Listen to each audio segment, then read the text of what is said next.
Anda kembali bersama kami di Metro. Hari ini pemirsa, di tengah polemik aktivitas tambang nikel yang dikhawatirkan merusak lingkungan di Raja Ampat, pemerintah daerah justru mengklaim pertambangan di Pulau Gak berjalan baik dan tidak merusak lingkungan.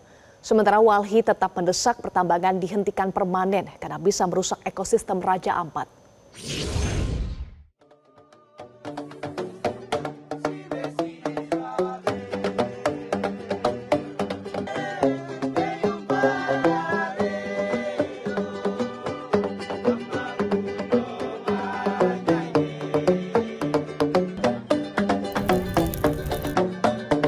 Raja Ampat, gugusan kepulauan di Papua Barat Daya yang dikenal dengan surga di bawah laut, tengah terancam dengan adanya aktivitas tambang nikel garapan PT Gak Nikel di Pulau Gak. Lembaga pemerhati lingkungan, Greenpeace Indonesia, dan Aliansi Jaga Alam Raja Ampat pun memprotes keras aktivitas tersebut karena melanggar Undang-Undang Nomor 1 Tahun 2014 tentang pengelolaan wilayah pesisir dan pulau-pulau kecil. Namun Menteri Energi dan Sumber Daya Manusia Bahlil Lahadalia yang meninjau langsung tambang nikel di Pulau Gak tidak menemukan adanya masalah. Pemerintah daerah juga mengklaim pertambangan nikel berjalan baik dan tidak merusak lingkungan. Namun tim SDM masih melakukan evaluasi secara menyeluruh. Teman-teman kan sudah di sini bisa melihat mana informasi yang objektif. Kalau yang tidak bagus, kita punya kewajiban untuk memperbaiki. Itu kewajiban kita, pemerintah, Pak Gubernur. Tapi kalau yang memang informasinya dan yang dilihat itu bagus, kita juga harus objektif. Berarti Pak Menteri lihat kenyataan di lapangan seperti apa? Jangan lagi tanya saya, Bapak lihat sendiri, sudah lihat kan? Saya sudah cek ini.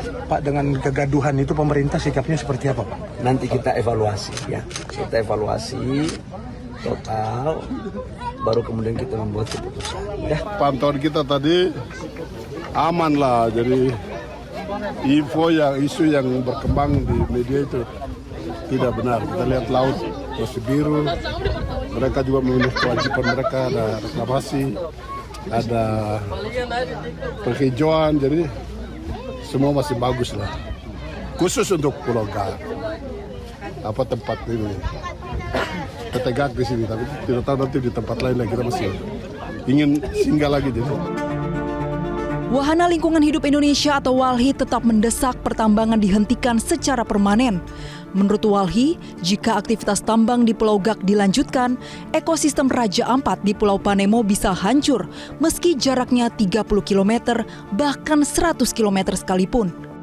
Ini kalau tidak dihentikan pertambangan di sana, Raja Ampat ini akan hancur. Walaupun kata Menteri SDM jaraknya 30 km, ini ruang laut dan pulau kecil ini bukan kita menyekat ruang di rumah, ada kamar mandi dan kamar tidur dan seterusnya. Walaupun jaraknya 100 km pun, dia akan berdampak berat kepada ekosistem Raja Ampat. Jadi pertambangan ini harus dihentikan permanen, izinnya harus dicabut. Yang kedua harus segera dipulihkan ekosistem yang ada di sana. Yang ketiga harus dilakukan investigasi kepada pihak yang memproses perizinan kepada perusahaan-perusahaan tambang ini.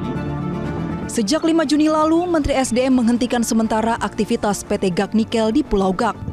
Pihaknya akan meninjau kembali izin yang diberikan pemerintah pusat ke perusahaan pengelola. Saat ini terdapat 5 izin tambang aktif di Raja Ampat, yakni di Pulau Gak, KW, Manuran, Pulau Manyaifun, dan Pulau Batang Pele. Tim Liputan Metro TV.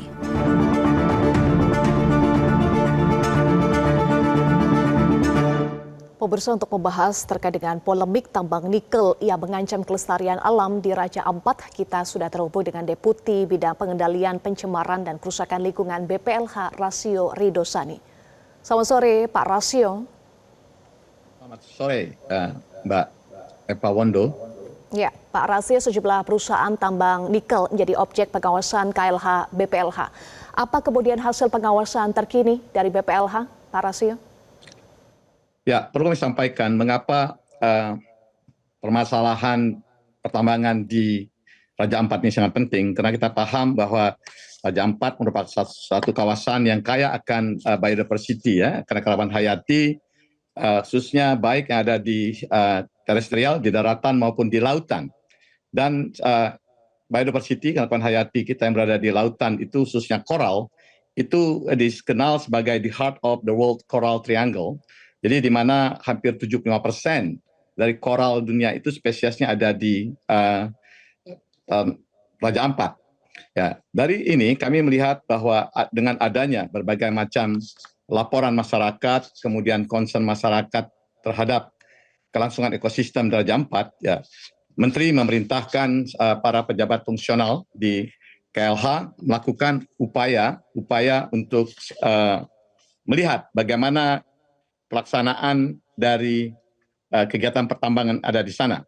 Di mana dari data yang kami dapatkan, ya, tadi sampaikan memang oleh SDM ada 5 ya kegiatan yang ada di sana.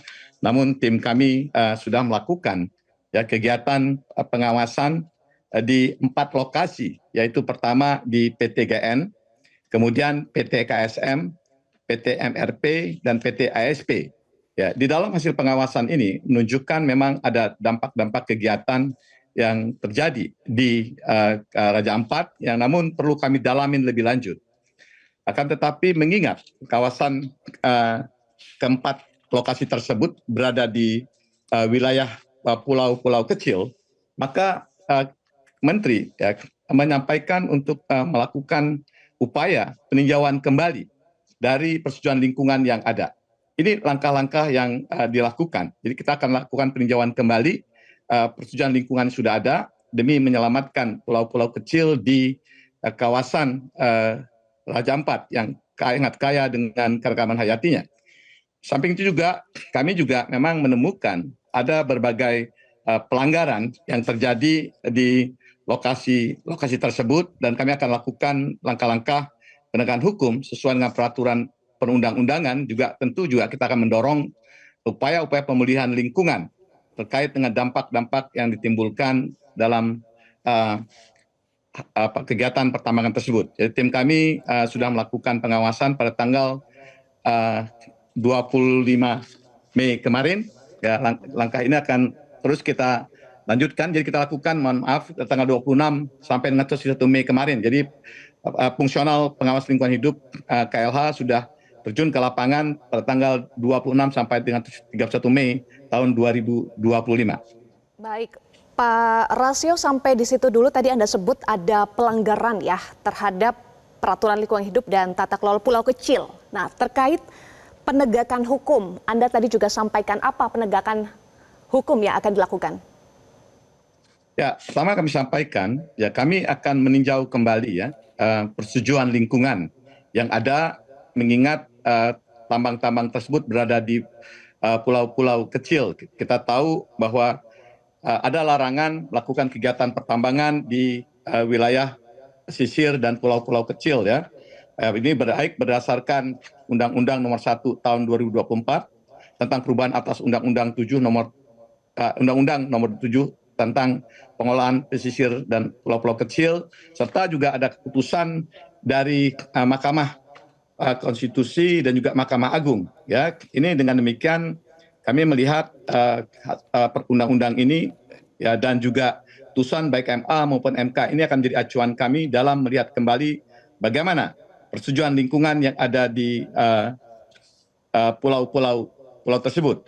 Di samping juga ada beberapa perusahaan yang terindikasi melakukan pelanggaran, misalnya mereka melakukan kegiatan pengolahan air tambangnya di mana damnya mereka jebol sehingga berdampak terhadap kualitas lingkungan di sana, dan juga ada juga kegiatan perusahaan yang melakukan kegiatan di luar perizinan mereka, khususnya berkaitan dengan persetujuan penggunaan kawasan hutan, dan juga ada kegiatan eksplorasi yang dilakukan oleh perusahaan yang ada di sana yang belum mengantongi persetujuan lingkungan.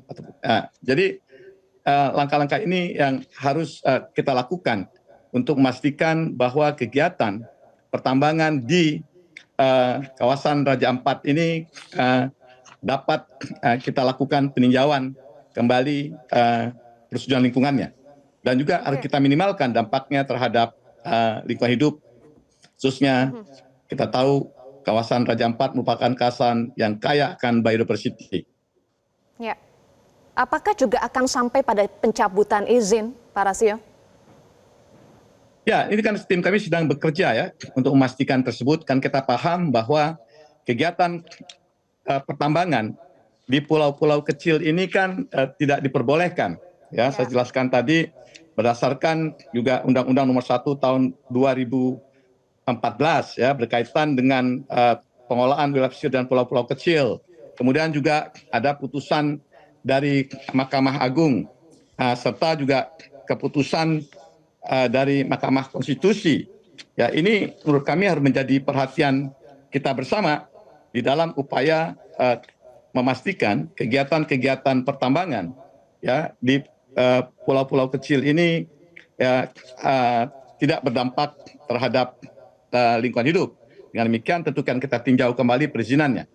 Kan tadi saya jelaskan bahwa ada undang-undang tentang pengolahan wilayah pesisir dan pulau-pulau kecil, kemudian juga adanya putusan Mahkamah Agung nomor 57P tahun 2022 dan juga ada putusan Mahkamah Konstitusi tahun 2023 nomor 35 ya yang memperkuat putusan Mahkamah Agung tersebut. Ini menjadi acuan kita di dalam pengelolaan wilayah pesisir dan pulau-pulau kecil ini.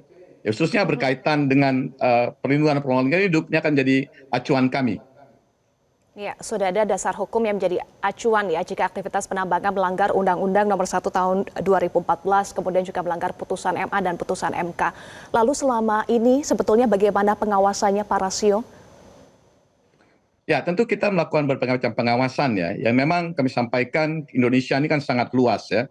Banyak kegiatan-kegiatan yang dilakukan di Indonesia dan kami juga mendapatkan laporan-laporan yang ada. Maka disampaikan berdasarkan laporan-laporan yang ada di masyarakat ini, kami menindaklanjuti tersebut. Ya, Pak Menteri langsung merespon ya dengan mengirimkan fungsional pejabat lingkungan hidup ya kepada lokasi-lokasi tersebut. Samping itu juga akan dilakukan juga sebagaimana disampaikan Pak Menteri tadi siang melalui press conference ya berkaitan dengan penanganan penanganan kegiatan pertambangan di Kabupaten Raja Ampat ini. Menteri juga akan turun ke lapangan secara langsung untuk melihat aktivitas-aktivitas pertambangan yang ada di Kepulauan Raja Ampat ini. Ya. Sejumlah perusahaan disebut sudah punya IUP ya Pak Rasio. Sebetulnya bagaimana proses penerbitan IUP yang diketahui oleh KLH selama ini untuk beberapa perusahaan, 4 sampai 5 perusahaan itu? Ya, mungkin berkaitan dengan IUP kan bisa ditanyakan kepada Kementerian SDM ya. Tapi saya sampaikan kami juga berkoordinasi saat ini dalam penanganan pertambangan di Raja Ampat ini dengan SDM, Kementerian SDM, Kementerian Kehutanan, dan juga Kementerian KKP untuk memastikan bahwa praktek-praktek pertambangan ini benar-benar tidak berdampak terhadap lingkungan hidup. Dan khususnya juga kita harus memberi perhatian sangat serius tadi berkaitan dengan praktek-praktek pertambangan di pulau kecil ini. Apalagi ini berada di wilayah yang kaya ekosistem biodiversity kita itu Raja Ampat. Jadi kami lakukan koordinasi itu. Jadi sekali lagi berkaitan dengan penerbitan IUP ini menjadi otoritas dari Kementerian SDM. Oke. Baik Pak Rasio, dengan kondisi kerusakan yang sudah terjadi dan tadi disebut ada pelanggaran serius, bahkan Walhi juga menilai bahwa tidak bisa dipulihkan kerusakan ekosistem yang sudah terjadi di sana. Apa kemudian bentuk tanggung jawab negara terhadap alam kondisi ekosistem Raja Ampat saat ini? Ya, kami sampaikan memang kalau apabila kami akan dalamin kembali bagaimana dampak-dampak terhadap lingkungan ini, ya kami akan perintahkan kepada perusahaan untuk melakukan pemulihan kualitas lingkungan ya yang terjadi di kawasan tersebut. Jadi saya jelaskan ada 4 perusahaan yang kita lakukan proses pengawasan.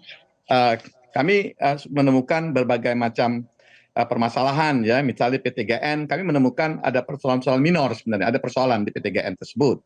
Ya, kemudian ada di PT ASP kami menemukan juga ada dam yang jebol, kemudian PT KSM itu ada proses pelanggaran yaitu terkait dengan ada perambahan kawasan hutan, dan juga PT MRP ini mereka melakukan kegiatan eksplorasi namun belum dilengkapi dokumen izin lingkungan. Jadi kami akan mendalami tersebut dan kami sudah melakukan juga langkah-langkah hukum dengan memasang pelang-pelang, ya, semacam proses penghentian kegiatan di lokasi-lokasi yang kami datangin. Nah, sekali lagi kami sampaikan berkaitan dengan pemulihan ya, kualitas lingkungan ini akan menjadi tanggung jawab perusahaan.